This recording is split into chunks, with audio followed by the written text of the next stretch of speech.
بسم اللہ الرحمن الرحیم لقد كان في قصصهم عبرة لأولي الألباب ما كان حديثا يفترى ولكن تصديق الذي بين يديه وتفصيل كل شيء وهدى ورحمة لقوم يؤمنون. بسم الله الرحمن الرحيم وبه نستعين. الحمد لله رب العالمين والصلاة والسلام على سيد المرسلين وعلى آله وصحبه أجمعين ومن تبعهم بإحسان إلى يوم الدين. أعوذ بالله من الشيطان الرجيم. بسم الله الرحمن الرحيم. وإذ ابتلى إبراهيم ربه بكلمات فأتمهن قال إني جاعلك للناس إماما قال ومن ذريتي قال لا ينال عهد الظالمين. محترم حاضرین، حضرت ابراہیم علیہ السلام کے تعلق سے گفتگو کا یہ 5واں درس ہے جو کافی طویل ہو گیا. ہمارے پاس زیادہ وقت بچا نہیں. سیدنا ابراہیم علیہ السلام کی زندگی کے جو واقعات بیان کرنے سے باقی رہ گئے اور آپ کے متعلق کچھ اور بھی تفصیلات جیسے کعبہ کی تعمیر. اب اس ضمن میں کعبۃ اللہ سے متعلق کچھ ضروری باتیں بھی میں چاہتا تھا بیان کروں، لیکن چونکہ دروس طویل ہو گئے ہیں اور ان واقعات کا جس کا ہم تذکرہ کرنے جا رہے ہیں عام طور سے ہم تذکرہ عید الاضحیٰ حج کے حوالے سے کرتے رہتے ہیں، لہٰذا میں اختصار سے کام لوں گا. مجھے اس بات کا بھی احساس ہے کہ واقعات کے جن پہلوؤں کو عموماً تفصیل سے بیان کیا جاتا ہے جو مشہور ہیں وہ تو سبھی جانتے ہیں، کچھ ایسے پہلوؤں کو انہی واقعات میں جو ذکر نہیں کیے جاتے اور ان میں بھی ہمارے لیے دروس عبر ہے وہ بیان کیے جاتے. لیکن میں نے جیسا کہ کہا ہمارے پاس وقت زیادہ نہیں بچا ہے اور لمبی فہرست انبیاء کرام علیہ السلام کی رہ گئی ہے جن پر ہمیں گفتگو کرنی چاہیے تھی. تو میری کوشش ہے کہ سیدنا ابراہیم علیہ السلام کے تعلق سے یہ آج کا آخری درس ہو فی الحال اس سلسلے میں. ہم نے یہ جانا پڑھا کہ سیدنا ابراہیم نے ہجرت کی، اپنے باپ اور علاقہ چھوڑا. راستے میں حضرت ہاجرہ بھی مل گئی جو ظالم بادشاہ تھا، بری نیت کی تھی. آخر میں اس نے حضرت ہاجرہ کو خدمت میں دیا، آپ نے ان سے بھی نکاح کر دیا. حضرت ابراہیم علیہ السلام ہجرت کر کے کہاں گئے؟ تو عموماً کچھ لوگ کہتے ہیں شام، کچھ لوگ کہتے ہیں مکہ. لیکن بعد میں حضرت ابراہیم علیہ السلام کا مکہ جانا اپنی بیوی بچے کو وہاں چھوڑنے کے لیے اور بے آب و گیا وادی کا واقعہ جو پیش آیا، اس سے اس بات کی تائید ہوتی ہے کہ آپ پہلے شام کی طرف گئے، پھر وہیں رہے. اس درمیان اللہ تبارک و تعالیٰ کا حکم ہوا کہ آپ اپنی بیوی اور بچے کو مکہ کی وادی میں جہاں آج کعبۃ اللہ ہے وہاں چھوڑ آئے. حضرت ابو ہریرہ رضی اللہ تعالیٰ عنہ اس سلسلے میں ایک اور بھی چیز بیان کرتے ہیں کہ جب یہ ہجرت کر کے گئے حضرت سارہ علیہ السلام جو حضرت ابراہیم علیہ السلام کی پہلی بیوی تھی، ہاجرہ کے آ جانے کے بعد انہیں ایک غیرت بھی محسوس ہوئی جو عورتوں میں ہوتی ہے. اگرچہ فطرت میں ان کے ہے کہ سوتن کو برداشت کریں، لیکن اس میں کچھ نہ کچھ غیرت بھی آتی ہے اور اس وجہ سے تناؤ بھی ہوتا ہے. تو ایک قسم کی غیرت تھی خاص طور سے ایسے میں کہ حضرت سارہ علیہ السلام کو اولاد نہیں تھی. یہ بات اس واقعے سے بھی ظاہر ہوتی ہے کہ جب 2 فرشتے بعد میں آئے، اس سے پہلے ذکر ہو چکا ہے، 2 فرشتے حضرت اسحاق کی بیٹے کی بشارت دینے آئے. حضرت ابراہیم علیہ السلام سے بات کر رہے ہیں. ان کا اصل کام جو تھا قوم لوط کو عذاب دینا تھا. اس سے پہلے سیدنا ابراہیم علیہ السلام کے پاس آئے، آپ نے بکرا بھون کر دیا اور پھر اس کے بعد انہیں پیش کیا. جب نہیں کھایا تو اجنبیت محسوس کی. یہ واقعہ میں نے ذکر کیا ہے، اب یہ میں بھول رہا ہوں کہ اس وقت یا رات کے درس میں. تو جب نہیں کھایا تو حضرت ابراہیم کو خوف محسوس ہوا. قرآن میں سورہ ذاریات، سورہ ہود میں دونوں جگہ ذکر ہے. تو فرشتوں نے کہا کہ آپ ڈریے نہیں، تم آپ کے پروردگار کے نمائندے ہیں اور ہم آپ کو بیٹے کے اولاد کی خوشخبری دے رہے ہیں. تو اس وقت کا جو جملہ ہے عجوز حکیم فسرت فی وسکت وجہا وقالت عجوز حکیم. کہ میں بوڑھی اور بانجھ، کیا مجھے اولاد ہو گیا؟ تو فرشتوں نے کہا کہ کیا تم اللہ کے حکم سے تعجب کرتی ہو؟ سورہ ہود میں ہے کہ اللہ کی رحمت اور برکتیں اے اہل بیت تمہیں پر ہوتی ہے، اس پر بحث ہو چکی ہے۔ تو اس وقت کا جملہ یاد کیجیے کہ حضرت سارہ عقیم تھی، کہہ رہی ہے کہ میں بانجھ ہوں یا بانجھ ہو گئی ہوں، عمر کی وجہ سے اولاد نہیں تھی۔ اب حضرت حاجرہ کو جب استقرار حمل ہوا، بچے کی ولادت کا اندازہ ہوا، تو بلکہ روایت میں حضرت ابو کہا کہ عورتیں جو ایسی صورت میں پیٹ پر جو کپڑا باندھتی ہے سب سے پہلے حضرت حاجرہ نے باندھا، اور اس کی وجہ یہی تھی کہ انہیں یہ نہ لگے کہ حضرت سارہ اسے دیکھ کر انہیں ان کی غیرت مزید شدت اختیار کرے۔ بہرحال یہ اس معاملے کا بھی دخل تھا، اور اللہ کا حکم ہوا کہ حضرت ابراہیم علیہ السلام حضرت حاجرہ کو لے کر وہاں سے ہٹ گئے، اور پھر بچے کی ولادت ہوئی، اور بچے کی ولادت کے بعد معاف کیجیے گا پھر وہاں سے حکم ہوا کہ آپ مکہ کی بیاب و گیا وادی میں اس بچے کو اور اپنی اس بیوی کو چھوڑائیں۔ واقعہ آپ جانتے ہیں، بخاری وغیرہ میں بیان ہے کہ حضرت حاجرہ کو اور ان کے بچے کو لے کر اللہ کے حضرت ابراہیم مکہ کی وادی پہنچتے ہیں۔ اس وقت وہاں کچھ بھی نہیں تھا، نہ زمزم، نہ کوئی اور پانی، نہ کوئی درخت، نہ پیڑ، نہ کھیتی، نہ کوئی آدم، نہ آدم زاد۔ خود قرآن کی تعبیرات سے اس کا علم ہوتا ہے۔ سورہ ابراہیم میں حضرت ابراہیم کا کی دعائیں جو ہے وہ بڑی تفصیل سے مذکور ہے، بڑی شاندار دعائیں۔ تو اس میں ابتدا ایسے ہی کی کہ جب ان کو چھوڑا اور واپس جانے لگے تو روایتوں میں ہے، بخاری وغیرہ کی روایت میں، کہ حضرت حاجرہ نے سوال کیا کہ آپ مجھے یہاں کیوں چھوڑے جا رہے ہیں؟ چھوڑ کر ایک جراب میں صرف کچھ کھجوریں اور ایک پانی کا ایک مشکیزہ، یہ دو چیزیں چھوڑ کے جا رہے ہیں۔ جانے لگے تو حضرت حاجرہ نے پوچھا کہ کیوں چھوڑ کے جا رہے ہیں، کیا مقصد ہے؟ سوال کر رہی ہیں، حضرت ابراہیم جواب نہیں دے رہے۔ تیسری چوتھی مرتبہ جب وہ پوچھا تو کہا کہ کیا اللہ تبارک و تعالیٰ نے آپ کو اس کا حکم دیا ہے کہ آپ ہمیں یہاں چھوڑ دیں؟ تو حضرت ابراہیم علیہ السلام کہا کہ قالت اذن ہاں، اللہ نے مجھے اس کا حکم دیا ہے، نعم اللہ امرنی بہذا، اللہ نے مجھے اس کا حکم دیا ہے۔ حضرت حاجرہ ایک خاتون ہے لیکن نبی کی بیوی تھی، نبی کی زیر تربیت تھی، وہ سن کر کہتی ہیں کہ اذن لا یضیع، اگر ایسا ہے تو پھر ٹھیک ہے، اللہ ہمیں ضائع نہیں کرے گا۔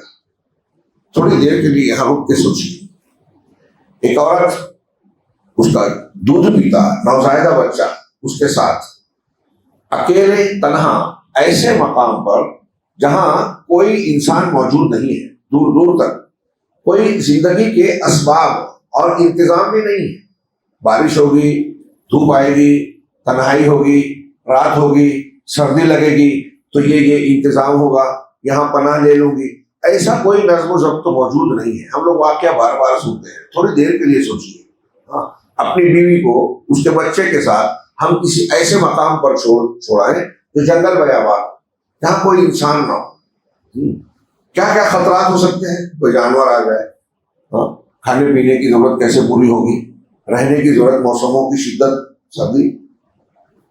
ایک جگہ ایک تنہا حضرت ابراہیم علیہ السلام کو بس اللہ کا حکم ہوا اور وہ چھوڑ آئے۔ چنانچہ اسی وقت وہ واقعہ پیش آیا، حضرت ابراہیم وہاں سے چل پڑتے ہیں، اور حضرت حاجرہ کا یہ جواب اللہ تبارک و تعالیٰ پر توکل کا انتہائی اعلیٰ نمونہ ہے، تمام اہل ایمان کے لیے، خواتین کے لیے بھی۔ اس میں 2-3 سبق۔ اللہ پر بھروسہ کہ اللہ ہمیں ضائع نہیں کرے گا، جب اللہ کا حکم ہے تو کوئی بات نہیں۔ دوسری بات کہ اگر شوہر اللہ کے حکم کی فرما برداری کر رہا ہے تو بیوی رکاوٹ نہ بنے کہ آپ کچھ بھی کہتے ہو، میں کیوں کروں، اس قسم کی کوئی بات۔ آج آپ دین پر عمل کرنے جائیں کہ نہیں شادی بیاہ میں یہ نہیں کرنا ہے، وہ نہیں کرنا ہے، تو آپ کی بیوی روکتی ہے کہ نہیں، کیا روز تھوڑی ہوتی ہے، تھوڑا موڑا کر لیا تو کیا ہوتا ہے، لوگ کیا کہیں۔ یہی سب عنوان ہوتے ہیں نا، غلط کام کرنے کے لیے، دل کے ارمان نکالنے کے لیے، سنت پر عمل نہ کرنے کے لیے، یہی سب ہوتا ہے۔ اور پھر اپنے آپ کو رکھ کے دیکھیے کہ اس طرح سے دین کے تقاضوں پہ جب ہم عمل کرنا چاہتے ہیں تو ہمارے گھروں کا کیا معاملہ ہوتا ہے، ہماری ماں بہنوں کا کیا رد عمل اور سلوک ہوتا ہے، ان کو یہ واقعہ سنانا چاہیے، پڑھانا چاہیے. قصہ کہانی نہیں ہے، یہ واقعی واقعہ ہے. اور یہ ہم نمازوں میں پڑھتے ہیں نا، اللہم صلی علی ابراہیم اللہم صلی علی محمد وعلی آل محمد کما صلیت علی ابراہیم وعلی آل ابراہیم. یہ آل ابراہیم پر درود السلام کی تعلیم ایسے ہی نہیں ہے، یہ ان کی ایمانی کیفیت. پھر اسی میں جو پیش آیا کہ حضرت ابراہیم جب جاتے ہیں تو میں کاش موقع ہوتا تو وہ دعائیں پڑھتا. حضرت ابراہیم وہاں سے ہٹنے کے بعد کچھ دور جا کے دعا پڑھتے ہیں، ربنا انی اسکنت من ذریتی بواد غیر ذی زرع عند بیتک المحرم.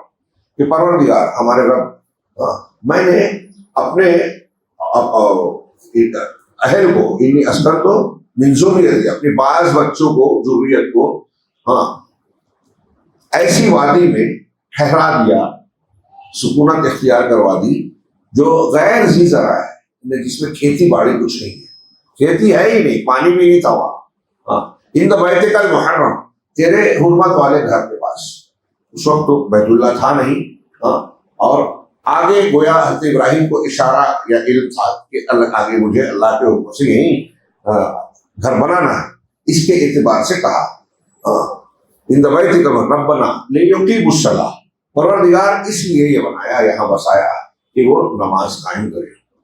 پھر حضرت ابراہیم کی آگے کی دعائیں دیکھیے، بڑی شاندار زبردست. اسی میں اگلی دعا ہے رب اجعل ھذا البلد آمنا، کہ پروردگار اس گھر کو امن والا بنا.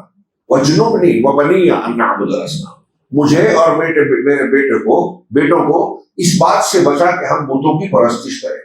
اس پر تھوڑی سی گفتگو پچھلے دروس میں ہوئی کہ حضرت ابراہیم جیسا امام الحنفاء، موحدین کا امام، بتوں کو توڑ دینے والا، رحمان کا خلیل، کیا اس سے امید ہو سکتی ہے کہ وہ پرستی کریں گے؟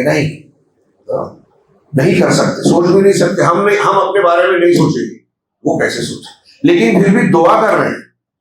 صرف سیدنا ابراہیم کا یہ دعا کرنا اس بات کی اہمیت بتاتا ہے کہ ہمیں دنیا میں اگر سب سے زیادہ کسی سے ڈرتے رہنا چاہیے، چوکنا رہنا چاہیے، کبھی غفلت نہیں برتنی چاہیے، تو وہ ہے یہ کہ ہم کہیں شرک میں نہ پڑ جائیں. نہ ہمارے خیالات میں آئے، نہ ہماری باتوں میں آئے. ہماری باتوں میں آ جاتا ہے بہت سی جگہ، ارے منحوس تو آ گیا، دیکھ ایسا لائن چلی گئی، پاور کٹ گئی، کرنٹ کٹ گیا. اس طرح کے جملے بولتے ہیں نا، جب سے یہ آیا ہے تب سے ایسا ہو رہا ہے، وہ فلاں نے ایسا کیا تھا، آج صبح کس کا منہ دیکھ لیا. یہ غیر مسلموں کے جملے ہم بولتے ہیں، یہ بدعقیدگیاں ہیں. بلی نے راستہ کاٹا، اس لیے میرا کام خراب ہو گیا، اس کا مطلب بلی آپ کی قسمت خراب کر رہی ہے، تقدیر بدل رہی ہے. اللہ تبارک و تعالیٰ کے بجائے آپ بلی کی طرف کام کی نسبت کر رہے ہیں جو اللہ نے کیا. یہ منحوس اور فلاں کسی کو، انسان کو کہہ رہا ہوں، مطلب اس کی وجہ سے تب اس طرح کے، یعنی یہ جو میں ایک دو جملے مثالیں دیا نا، ایسی بہت سی چیزیں ہیں جو ہماری باتوں میں، زبانوں میں، عقیدے میں آ جاتی ہیں، ہم کو پتہ بھی، دھیان بھی نہیں دیتے ہم لوگ. جو شرکیاں ہیں، کوئی شرک اصغر ہے، کوئی شرک اکبر. حضرت ابن عباس نے کہا ہم ایسی بہت سی باتیں بولتے ہیں، جیسے ڈاکٹر، طبیب بہت اچھا تھا، جیسے ہم بولتے ہیں نا ڈاکٹر نہیں ہوتا تو آج میرے ابا کی شاید جان چلی جاتی. تو آپ ڈاکٹر کو کہہ رہے ہیں جان بچا لیا، شرک ہے. حضرت ابن عباس کہہ رہے ہیں اگر میرے گھر میں کتا نہیں ہوتا تو چوری ہو جاتی، شرک ہے. الحمدللہ کتے کی وجہ سے اللہ نے بچا لیا، ڈاکٹر کے ہاتھ میں اللہ نے شفا اللہ نے دیا، الحمدللہ. صحیح وقت پر ڈاکٹر کو بلا لیا، میرے ابا بچ گئے، الحمدللہ. بولیے آگے پیچھے ایسی بہت سے جملے. ڈرائیور نے حاضر دماغی کی، ورنہ آج تو ایکسیڈنٹ ہو گیا تھا. بولتے کہ نہیں بولتے ہم لوگ؟ چوکنا رہنا چاہیے کہ نہیں؟ یہ میں ایسے ہی نہیں بول رہا ہوں، یہ حضرت ابن عباس نے قرآن کی ایک آیت کی تفسیر میں اس قسم کی مثالیں بیان کی کہ لوگ اس طرح بولتے ہیں. ایک حدیث ہے رسول حدیبیہ کہ لوگوں نے کہا کہ اللہ کے رسول نے تقریر ہوا کہ آج رات جس نے کہا کہ فلاں ستارے کی وجہ سے بارش ملی، فلاں ستارے نے بارش دی، اس نے اللہ کا انکار کیا، ستارے پر ایمان لایا. بارش ستارے سے ہوئی، ستارہ بارش کی وجہ ہے، نہ طاقت رکھتا ہے، نہ اس کے اندر کوئی ایسی صلاحیت ہے. اللہ کے کام کو آپ غیر اللہ کی طرف منسوخ کر رہے ہو، شرک اصغر ہوتا ہے، اور عقیدہ رکھ لیا تو شرک اکبر ہو جائے گا. تو بہرحال حضرت ابراہیم کی یہ دعائیں ادھر ہوئی، اور پھر ادھر ایسا ہوا کہ جب کھجور ختم ہو گئی، پانی بھی ختم ہو گیا، تو پیاس کی شدت، ضرورت بڑھ گئی. ابراہیم اسماعیل علیہ السلام رو رہے ہیں، حضرت ہاجرہ ان کے لیے دور دور کچھ دیکھنا چاہتی ہے کہ کوئی ضرورت کی چیز یا پانی وغیرہ مل جائے، اسی فکر میں صفا کی پہاڑی جو کعبۃ اللہ سے ملی ہے اور حاجی معتمر صفا مروہ کے درمیان حج اور عمرے کے رکن کی حیثیت سے ان کے درمیان سعی کرتے ہیں، یہ ہم اور آپ جانتے ہیں، تو صفا کی پہاڑی سے پر چڑھی اور وہاں اوپر چڑھ کر دیکھا ارد گرد میں کوئی انسان کوئی چیز نظر آتی ہے کیا، وہاں سے پھر دوڑ بھاگ کر جاتی ہے مروہ کے پاس، یہ چکر لگا رہی ہے۔ اس درمیان حضرت جبرائیل علیہ السلام اللہ کے حکم سے آتے ہیں اور اسماعیل علیہ السلام روتے ہوئے بچے کے پیر کی ایڑیوں کے پاس زمین پر ایک مار مارتے ہیں، جس سے زمین چشمے کے ساتھ پھوٹتی ہے اور ماء زمزم کے پانی کے شکل میں وہاں سے ایک چشمہ پھوٹ پڑتا ہے۔ حضرت ہاجرہ کو اس کا اندازہ ہوتا ہے، بھاگ کر آتی ہے۔ اس ضمن میں کچھ روایتیں بھی ہیں کہ حضرت جبرائیل نے آ کر ان سے پوچھا پہلے کہ تم نے کس پر بھروسہ کیا، کس کے حکم سے یہاں آئی ہو؟ اللہ کے حکم سے۔ کس پر بھروسہ کر کے؟ کہا اللہ پر بھروسہ ہے تو وہ ہم ضائع نہیں کرے گا۔ تو حضرت جبرائیل نے کہا تو پھر ٹھیک ہے، وہ تمہارے لیے کافی ہے۔ بہرحال ان کے ایڑی کے، یہ روایت جو بھی ہو جیسی بھی ہو، صحیح ہو غلط ہو، بہرحال یہ واقعہ تو صحیح ہے، ایڑی کے پاس سے پانی پھوٹا، چشمہ بہنے لگا، اور جب بہہ کر وہ نکلتا گیا تیزی سے تو حضرت ہاجرہ نے اسے جو ہے بند باندھ کر اسے روک لگا دی، مٹی کے ذریعے سے، ریت کے ذریعے سے۔ اللہ کے رسول صلی اللہ علیہ وسلم کے الفاظ ہیں یرحم اللہ اسماعیل، اللہ اسماعیل پر رحم کرے، لو ترکت زمزم، اگر وہ زمزم کو یوں ہی چھوڑ دیتی، یعنی اس کو وہ چلو بنا کر یا حل بنا کر اس پانی کو روک نہ دیتی تو زمزم لکانت زمزم عین معین، تو زمزم ایک بہنے والا بھرپور قسم کا چشمہ ہوتا جو بہ پڑتا، چل پڑتا، لوگوں کو سیراب کرتا۔ اور آج تک اس دن سے زمزم کے تعلق سے کبھی یہ خبر نہیں آئی کہ یہ سودا اور یہ چشمہ سوکھ گیا یا اس میں پانی نہیں آ رہا ہے۔ اللہ تبارک تعالیٰ نے قرآن میں کہا نا کہ ان اول بیت وضع للناس الذی ببکہ، یہ سب سے پہلا گھر جو لوگوں کے لیے بنایا گیا وہ گھر ہے جو مکہ میں ہے، فیہ آیات بینات مقام ابراہیم، اس میں کھلی نشانیاں ہیں۔ آج بھی یہ کھلی نشانی پوری دنیا میں زندہ ہے۔ حضرت ہاجرہ کا یہ کہیے کہ ان کی کرامت اللہ کی طرف سے، اور موقع ہوتا تو اس پر بھی گفتگو کرتے ہیں۔ زمزم کے پانی کی اپنی فضیلت ہے، ماء زمزم لما شرب لہ، زمزم کا پانی ہر اس مقصد میں مفید ہے جس کے لیے اسے پیا جائے۔ کہتے ہیں کہ حضرت عمر کہتے تھے جب زمزم پی جاتا تو جنت مانگتے تھے، جو مقصد سے پیا جائے۔ یہ حضرت ابو ذر کی جو لمبی روایت ہے وہ پتہ چلا شروع اسلام نے اپنے شہر سے پہلے بھائی کو بھیجا کہ یہ نبی کا دعویٰ کرنے والے جاؤ پتہ لگاؤ، وہ آئے گئے تو کہا کہ تم نے تشفی پر جواب نہیں دیا، پھر خود آئے تو 1 مہینے کے لگ بھگ کعبہ میں ٹھہرے رہے۔ اس وقت اللہ کے رسول صلی اللہ علیہ وسلم دار ارقم میں چھپ کر عبادت کر رہے تھے، چھپے ہوئے تھے، مکہ والوں کے حالات سخت تھے تو کسی سے پوچھ بھی نہیں رہے تھے۔ اور حضرت ابو ذر نے کہا کہ اس 1 مہینے میں بیت اللہ میں جب ٹھہرا رہا تو میرا کھانا پینا صرف زمزم، لیکن میں نے کوئی کمزوری محسوس نہیں کی۔ زمزم پیاسوں کے لیے پیاس بجھانے والا، بھوکوں کے لیے بھوک مٹانے والا ہے، تو کہا مجھے کوئی کمزوری محسوس نہیں ہوئی اس دوران۔ بہرحال زمزم کی اپنی فضیلت ہے، اور گزشتہ دنوں بعض مضامین چھپے تھے صراط مستقیم برمنگھم سے ہمارا جو شائع ہوتا ہے، اس میں ایک مضمون تھا جس میں مختلف حوالوں سے بتایا گیا تھا کہ سعودی حکومت نے بھی اپنے طور سے دنیا کے بڑے بڑے سائنٹسٹوں اور ریسرچ سینٹروں پر زمزم کا نمونہ بھیجا تھا کہ اس کے بارے میں ہم کو رپورٹ دیجیے، اور دوسرے لوگوں نے بھی اپنے طور سے تحقیقات کی۔ تو حیرت انگیز طور پر جو سائنسدانوں کے تجربات کی جو رپورٹس آئیں اس میں اس بات کا اعتراف کیا گیا کہ زمزم کا پانی دنیا کے تمام پانیوں کے علاوہ ایک امتیازی، تمام جتنے بھی پانی پائے جاتے ہیں اس میں ایک امتیازی شان رکھتا ہے۔ واحد زمزم کا پانی ایسا ہے جس میں کرسٹل پایا جاتا ہے، اب وہ کہتے ہیں کرسٹل ہیرے کو کہتے ہیں، تو اس کا جو بھی جوہر یا مادہ ہوتا ہے، دنیا کا واحد پانی ہے جس میں کرسٹل ہے، اور یہ واحد پانی ہے جو ریسرچ کرنے والوں نے بھی قبول کیا کہ جس میں بیماریوں کا علاج ہے، یہ واحد پانی ہے جسے آپ رکھ دیں کبھی سڑے گا۔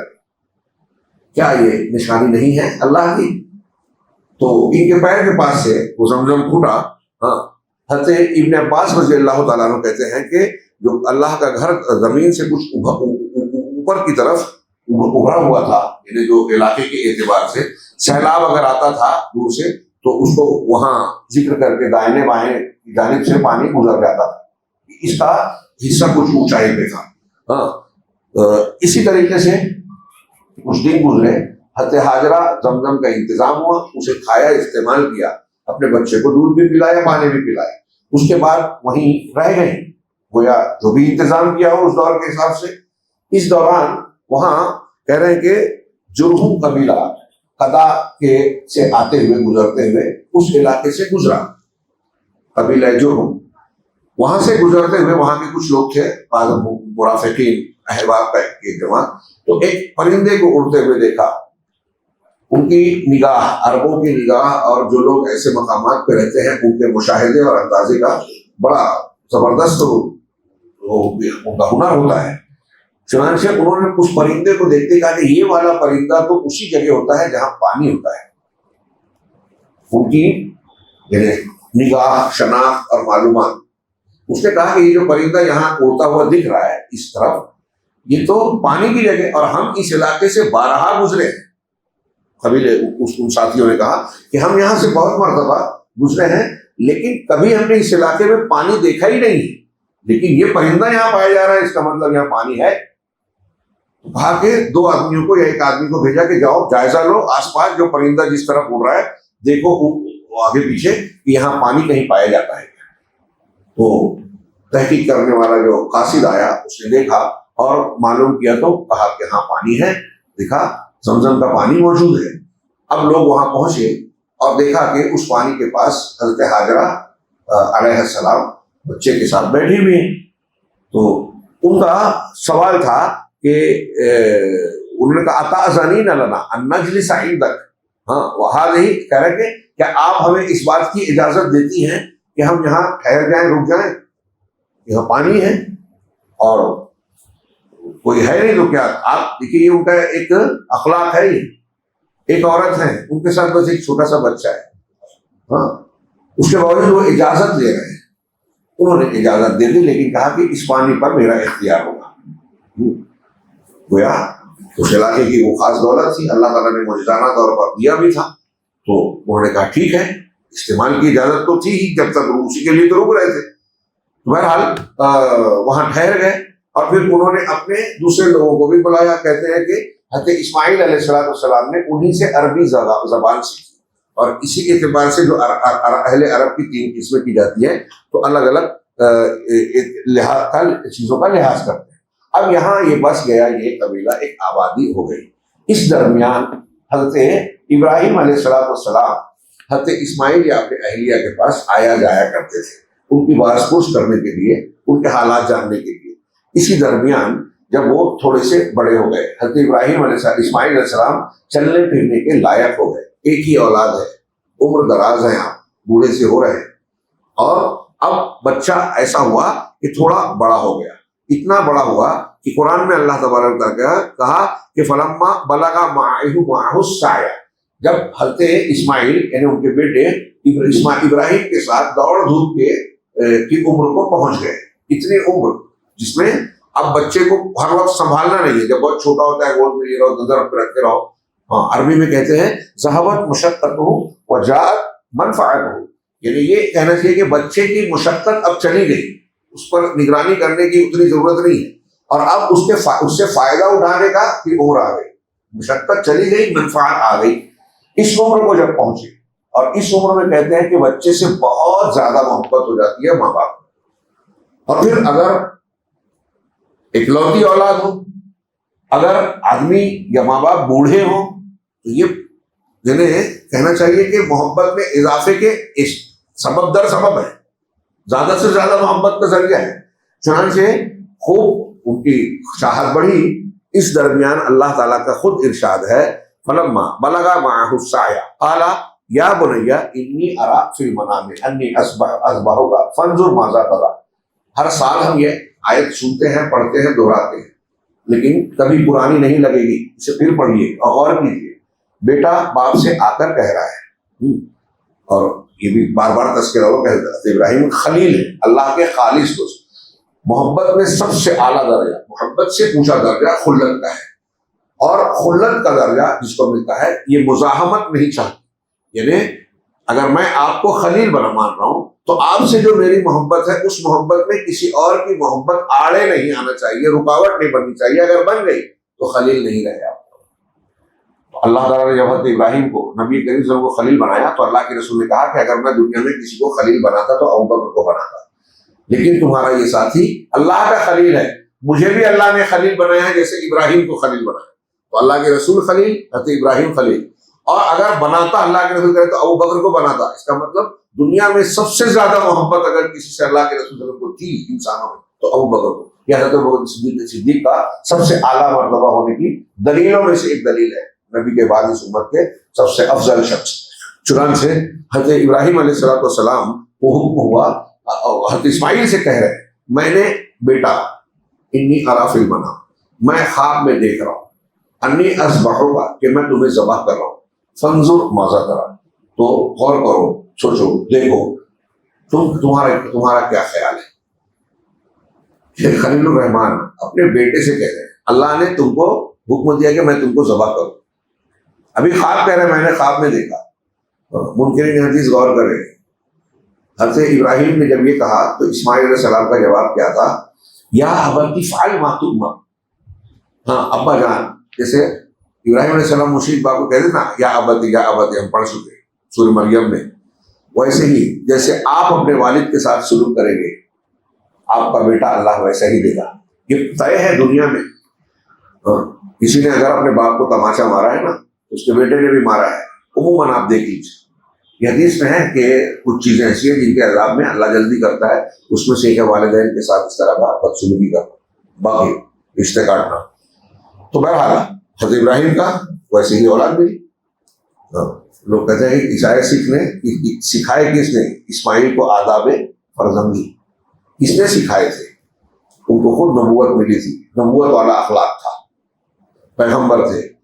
تو بیٹے نے کیا جواب دیا؟ بہت غور سے، یا ابت ابا جان افعل ما تؤمر، آپ وہی کیجیے جو آپ کو حکم دیا جا رہا ہے۔ حضرت اسماعیل کو حضرت ابراہیم نے کہا تھا کہ میں نے خواب دیکھا ہے، خواب میں دیکھ رہا ہوں، اور اسماعیل علیہ السلام کیا کہہ رہے ہیں؟ افعل ما تؤمر، جس کا حکم دیا جا رہا ہے۔ اس کا مطلب وہ کیا جان رہے ہیں کہ آپ کو حکم ہے کس کا؟ یعنی جان رہے کہ میرے والد صاحب پیغمبر ہیں، اور پیغمبر کو خواب دکھایا جا رہا ہے، اس کا مطلب یہ وحی الہی ہے، اللہ کا حکم ہے۔ قرآن کی عیسائیت کو منکرین حدیث نہیں مانتے، قرآن نہیں مانتے، اس لیے منکر قرآن ہے۔ نبی کو خواب بھی آئے تو اللہ کی وحی ہے، نبی پر شیطان کا زور نہیں ہے، نبی کا خواب سچا اور وحی الہی ہوتا ہے۔ ہمارے خواب سچے بھی ہو سکتے ہیں، خواب پریشان بھی ہو سکتے ہیں، شیطان کی طرف سے جھوٹے بھی ہو سکتے ہیں۔ نبی کا خواب ایسا نہیں ہوتا، جیسا کہ دلائل موجود ہے۔ چنانچہ حضرت اسماعیل نے سراپا جو ہے خوشگوردگی کا، اللہ کے حکم کو بجا لانے کا گویا اظہار کیا، تو ابراہیم لے گئے۔ تھوڑی دیر کے لیے سوچیے، ہمیں تو اللہ تعالیٰ نے اس درجہ نہیں آزمایا، جس کا جتنا اعلیٰ مقام، جس کا جتنا اتنا درجہ اللہ کی طرف سے، اس کے لیے اتنی بڑی آزمائش۔ بہرحال حضرت ابراہیم علیہ السلام اور اسماعیل علیہ السلام چلے وادی کی مینا کی وادی میں، اور اس کے بعد قرآن نے سورہ صافات میں وہ منظر کشی کی ہے، فلما اسلما وتلہ للجبین، جب دونوں اسلمہ تابع دار ہو گئے، یعنی حضرت اسماعیل علیہ السلام ذبح ہونے کے لیے اور حضرت ابراہیم علیہ السلام ذبح کرنے کے لیے، وتلہ فلما اسلما وتلہ للجبین، جب وہ دونوں تابع دار ہو گئے، جھک گئے، اللہ کے حکم کی فرمانبرداری کر لی، اور ان کو حضرت اسماعیل کو انہوں نے کروٹ کے بل یا پیشانی کے بل زمین پر لٹا دیا۔ ہاں، اب چھری چلانے جا رہے ہیں تو نادیناہ ان یا ابراہیم، ہم نے اسے پکارا کہ اے ابراہیم، قد صدقت الرؤیا، یقیناً تم نے خواب کو سچا کر دکھایا، اپنے اوپر اللہ کی جو وحی اور حکم تھا اس کو تم نے پورا کر دیا۔ اور صرف ابراہیم نے نہیں، اسماعیل نے بھی پورا کیا۔ تھوڑی دیر کے لیے اپنے آپ کو وہاں رکھ کے سوچیے ہم بہت مرتبہ سن چکے ہیں اور آپ بھی یہ کہہ رہے ہیں کہ یہ تو ہم جانتے ہیں، ہاں، لیکن ہر سال دہرایا جانا، اللہ نے اس کو سنت جاریہ بنایا، اور اسے کیوں اللہ تعالیٰ بغیر اس قسم کے واقعات سے جوڑے بھی ہمیں حکم دے سکتا تھا کوئی بھی، لیکن صفا اور مروہ کے درمیان دوڑنے کا حکم دیا تاکہ ہمارے ذہن و دماغ میں حضرت حاجرہ کا کردار اور ان کے اوپر جو گزری ہے وہ سامنے رہے، خالی ہولی ہم نہ دوڑیں کہ بس ایک رسم ادا کر رہے ہیں، کہا ہے اللہ نے عادت پوری کر رہے ہیں۔ آج کل تو بہت تعجب ہوتا ہے کہ لوگ کیسے حج اور عمرہ کرتے ہیں، میں دیکھتا ہوں اگر وہاں جا کے بھی دیکھا تو عام طور سے لوگ وہاں بھی سیلفیاں لیتے رہتے ہیں، لگاتے ہیں کہ میں یہاں چل رہا ہوں، فوٹو بنائیے، گھر پہ کانٹیکٹ کرتے ہیں کہ دیکھیے ویڈیو کال میں صفا مروہ کے بیچ دوڑ رہا ہوں، میں کعبہ کا طواف کر رہا ہوں۔ آپ عبادت کر رہے ہیں یا کوئی اداکاری کر رہے ہیں کہ لوگوں کے سامنے ریکارڈ بنا کے پیش کریں گے، فلم بنا کے پیش کریں گے؟ ریکارڈ بنا رہے ہیں آپ، ریکارڈ بنا کے کریں گے کیا؟ اس حد سے آپ جو اجر چاہتے ہیں یا آپ لوگوں کو دکھانا چاہتے ہیں، تو سمجھ کے باہر ہے، لوگ اتنا ریکارڈ کیوں بناتے ہیں؟ آپ کا کیا فائدہ؟ اپنے ہی فوٹو بار بار، اور مرے جاتے ہیں اس کے لیے۔ وہ جذبہ وہاں اس وقت ذہن و دماغ میں وہ تصور ہونا چاہیے کہ حضرت حاجرہ جس وقت یہاں دوڑ رہی تھی ان کے دل میں کیا تھا، اللہ سے کیسی لگاؤ، کیسی امید تھی، جس کے نتیجے میں اللہ نے ان کو اتنی زبردست پیشانی دی، ایسا زبردست پانی دیا۔ اب وہ ہرا بھرا اور آباد ہونے والا علاقہ بن رہا تھا، مرکز توحید بن رہا تھا، کیسے انتظام کریں؟ وہ یاد کریں۔ جب ہم قربانی کریں تو جانور کو کاٹتے ہوئے یہ یاد کریں کہ باپ بیٹے کی گردن پر چھری چلا۔ اللہ نے ہمیں یہ نہیں کہا کہ اپنے بیٹے کو مارو، یہ ہم اللہ کی رحمت ہے۔ اور ابراہیم سے بھی آپ کو اللہ کو یہ مقصود نہیں تھا، مقصد یہ نہیں تھا کہ کوئی بیٹے کو اللہ تعالیٰ جان لے، خون بہائے۔ اللہ تبارک و تعالیٰ کا مقصد تھا امتحان لینا کہ ابراہیم کی محبت ہم سے کتنی ہے، اسماعیل کتنے فرما بردار ہیں، دونوں پورے کے پورے کھڑے ہو کر اس کا اعلان قیامت تک اللہ کے کلام میں موجود ہے۔ ہاں، وَنَادَيْنَاهُ أَن يَا إِبْرَاهِيمُ قَدْ صَدَّقْتَ الرُّؤْيَا۔ ہاں، اس کے بعد اللہ نے کہا کہ آپ کو ذبح کرنے کی ضرورت نہیں ہے، چھری نہیں چلی گردن پہ اسماعیل علیہ السلام۔ اللہ تعالیٰ نے ان کی جگہ جنت کا ایک جانور، ایک گینڈا بھیجا، ہاں، اور اس کے بارے میں فَدَيْنَاهُ بِذِبْحٍ عَظِيمٍ، کہ ہم نے بڑا عظیم فدیہ، بڑا عظیم ذبیحہ ان کو فدیے میں دے دیا، جنت کا جانور۔ ہاں، اور اس سے پہلے اللہ تبارک تعالیٰ کا ان ھذا لہو البلاء المبین، ہے نا، کہ یہ بڑی کھلی آزمائش، اللہ کی طرف سے بہت بڑی اور بہت کھلی آزمائش تھی۔ سوچیے، پھر سے میں کہوں، باپ بیٹا گردن، بیٹے کو پہلے وہاں چھوڑا مکہ میں، پھر جب تھوڑا چلنے پھرنے کے لائق ہوا تو یہاں لا کے ذبح کر رہے ہیں۔ کیوں؟ اللہ نے حکم دیا۔ اللہ تبارک و تعالیٰ نے صفا مروہ کے اس عمل کو حضرت حاجرہ کے ہر حاجی اور معتمر کے لیے رکن حج بنایا ہے۔ حاجی نے اگر یہ عمل نہیں کیا تو حج نہیں ہوگا، حج نہیں ہوگا، دم نہیں چلے گا، اس کو رکن ہے یہ۔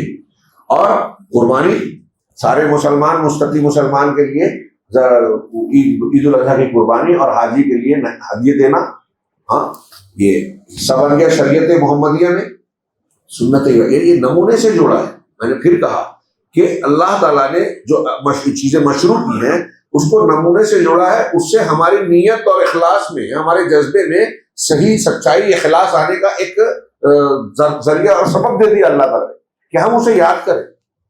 ہم وہاں نہیں پہنچ سکتے لیکن اس کے ذریعے سے اپنے اندر کچھ تو تبدیلیاں لا سکتے ہیں۔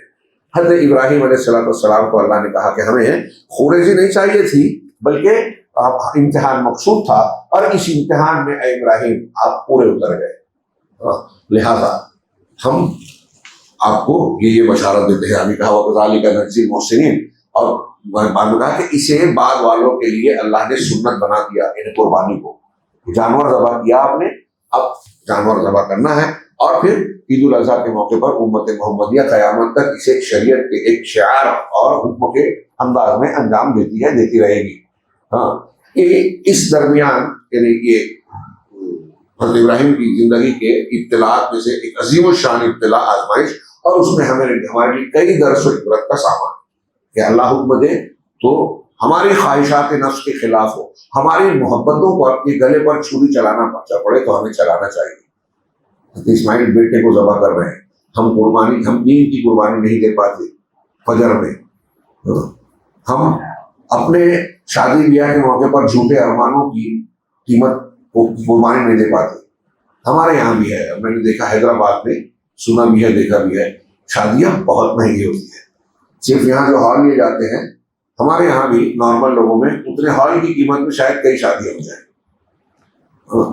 ظاہر سی بات ہے کہ ان اخراجات کا بوجھ اٹھانا، وہ جو الگ نقصانات ہیں وہ میں آپ سے زیادہ، لیکن اس درمیان اگر کسی کو بتایا جاتا ہے شرعی طور سے کر لو، شادی شروع کرو، ہاں ٹھیک ہے، مگر کے بعد ایک کتاب ہے، روز ہوتی نہیں ہے، عورتوں کا ارمان ہے. اسی بہانے رشتے دار دور دراز کے لوگ اکٹھا ہوتے ہیں اور فلاں کے لیے یہ کیا تھا، خاندان میں ہوتا نہیں کریں گے تو بیٹے کو بیٹی کو احساس ہوگا کہ ہمارے لیے ابو نے کچھ نہیں کیا. جو کرنا ہے ہم نہیں کرتے، اور جو نہیں کرنا ہے وہ کرتے ہیں. کتنے مسلمانوں کو چھت گھر کی ضرورت ہے. ایک شادی کے جو خرچ ہوتے ہیں میرے خیال سے کئی غریب مسلمانوں کو چھت دی جا سکتی ہے. لیکن اب یہ نہیں کیا شاذ و نادر ہے. ہم صحابہ میں سنتے ہیں، کہانیوں میں پڑھتے ہیں، ایسا لگتا ہے کسی بڑے مقروض کا قرض ایسا کوئی آدمی نپٹا دے. میں اکثر دیکھتا ہوں صحابہ کا کردار اور ہمارا کردار کا جائزہ لیں.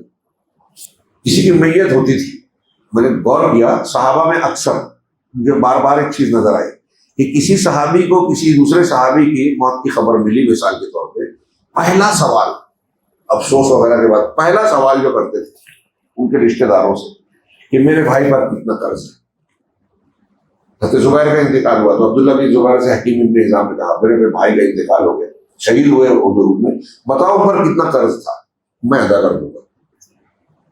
یہ محبت تھی. پہلا حق، ان کی ضرورت یہ ہے، ان کی روح مقروض کی روح معلق ہوتی ہے. حضرت امیر معاویہ نے میسج بھیجا عبداللہ بن زبیر کو کہ تمہارے والد پر جو قرض ہے میرے حوالے کر دو، بتا دو، میں دے دیتا ہوں. عبداللہ بن زبیر کہہ رہے نہیں، ابا نے پہلے جنگ میں جانے سے پہلے کہا تھا کہ میری فلاں فلاں زمین ہے اور اتنا اتنا فلاں کا قرض ہے، یہ زمین بیچ کے وہ قرض ادا کر دے.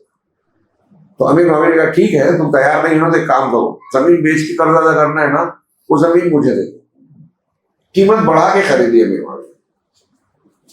یہ آپ کو اکثر ملے گا، ہمارے یہاں نہیں ملے گا. پریشان ہے وہ تو بتا رہا ہے، مقروض زکوٰۃ کا مستحق ہو جاتا ہے. ہم لوگ کہہ رہے اتنا اچھا کپڑا پہن رہا ہے اس کو کیا زکوٰۃ دے گا؟ کپڑا اچھا ہے لیکن اس کے گھر کے حالات اگر آپ کو پتہ چل گئے، دینا چاہیے. اور قریبی لوگوں کا زیادہ حق ہے. بہرحال ایک دوسرا موضوع چھڑ گیا، اس سے برکتیں بڑھے گی. یعنی ہمارا، میں بتانا چاہ رہا ہوں کہ اللہ کے حکم کی تعمیل میں ہم وہ نہیں کرتے جو کرنا چاہیے. اور ان واقعات کو اللہ نے اسی لیے بیان کیا ہے کہ آپ اگر اللہ کی توحید کے قائل ہیں، اللہ کی عظمتوں کے قائل ہیں، تو آپ کو ایسا ہونا چاہیے. ابراہیم اور اسماعیل کے درجے کو ٹھیک ہے نہیں پہنچ سکتے، کوشش تو کریں، قربانی تو دیں. ہاں، اور یہ چیزیں مشکل ہوتی ہیں، اور سماجی طور سے جیسے میں نے کچھ مثالیں دی شادی بیاہ کی، ان کو چھوڑنا زیادہ مشکل ہے. علامہ ابن قیم نے یہاں تک لکھا کہ لوگوں کے بنائے ہوئی رسم و رواج کا چھوڑنا آدمی کے لیے فرائض چھوڑنے سے مشکل ہو جاتا ہے. اگر آج آپ دیکھیے، علامہ ابن قیم نے بھی مثالیں دی، میں اپنے الفاظ میں بتاؤں کہ اگر آج کوئی نماز پڑھنے مسجد میں نہیں آتا، مسلمان ہے، تو کتنے لوگ اس کو ٹوکتے بولتے ہیں، اس سے نفرت کرتے ہیں. سماج میں اس کے گھر والے بھی 2-4 مرتبہ بولتے ہیں لیکن اس سے محبت جاری رکھتے ہیں. اس کی بنیاد پر کوئی نفرت نہیں کرتا، اس کی بنیاد پر کوئی عورت اپنے شوہر سے طلاق نہیں مانگنا چاہیے. بے نمازی سے، بے نمازی ہے تو طلاق مانگنا چاہیے. بے نمازی ہے عورت تو آدمی کو سمجھانے بجھانے کے بعد چھوڑ دینا چاہیے. کوشش کریں، اس کے بعد بھی نہیں مانتے، مانگنا چاہیے. یہ ایسی وجہ ہے کسی موقع پہ نماز کے بارے میں. ابھی عرب علماء تو عربوں میں یہ عمل ہے حکومت کی طرف سے، کیونکہ وہاں حنبلیوں میں کافر مانا جاتا ہے اسے. اگر پتہ چل گیا کہ مرنے والا آدمی نماز نہیں پڑھتا تھا تو اسے مسلمانوں کے قبرستان میں دفن نہیں کیا جاتا سعودی عرب میں. اور گورنمنٹ کے جو ذمہ دار ہیں وہ مسجد میں اس کی نماز جنازہ پڑھا کے دفن وفن نہیں کرتے، گھر والوں کو بولتے لے جاؤ کہیں 1-2 گھنٹے میں، دفن نہیں کیا جاتا قبرستان. ہمارے یہاں بھی ہونا چاہیے، اگرچہ اس میں اختلاف ہے مسئلے کی صورت، لیکن یہ شدت ہونی چاہیے. کم سے کم علماء کو، اہل علم کو بے نمازی کی نماز جنازہ نہیں پڑھنی چاہیے. یہ دعوت و تبلیغ کے لیے ضروری ہے کہ ان کی اصلاح ہو. میں ایک گاؤں گیا تھا، بندی کلا، عام دنوں میں میں اپنے دوست کے ساتھ گیا تھا، مغرب کی نماز پڑھنے گیا. جمعہ کی طرح بھیڑ تھی نماز میں. مجھے بہت حیرت تھی. تو میں نے ان سے کہا, میرا درس تھا, میں نے کہا بھائی یہ کوئی چلان وان بھی تو نہیں تھا, کیسے اتنی بھیڑ؟ تو کہا کہ 5 مسجد ہے ہمارے گاؤں میں, 5 مسجد میں یہی حال ہوتا ہے 5 وقت کی نماز میں. کیسے یہ عجوبہ؟ تو کہا ہمارے یہاں اصول ہے گاؤں کا, سالوں سے چلا رہا ہے کہ اگر کوئی نماز نہیں پڑھے گا تو کوئی بھی عالم, کوئی بھی دیندار شخص, ذمہ دار شخص اس کے جنازے میں شریک نہیں ہوگا. تو ایسا بھی ایک واقعہ ہوا ہے کہ ایک مولانا صاحب کا سگا بیٹا نماز کا پابند نہیں تھا, مر گیا, تو مولانا بھی اپنے بیٹے کے جنازے میں شریک نہیں ہوئے. یہ اس کا نتیجہ ہے. بہت خوشی ہوئی, بڑا عجیب لگا, بڑا اچھا لگا. بندی کلا ہمارے دوست انصار زبیر وہیں کے ہیں, بہرحال وہاں بھی مدرسہ کھول لیا. تو خیر بات تھوڑی سی پھیل گئی, لیکن بہت اہمیت کی حامل تھی.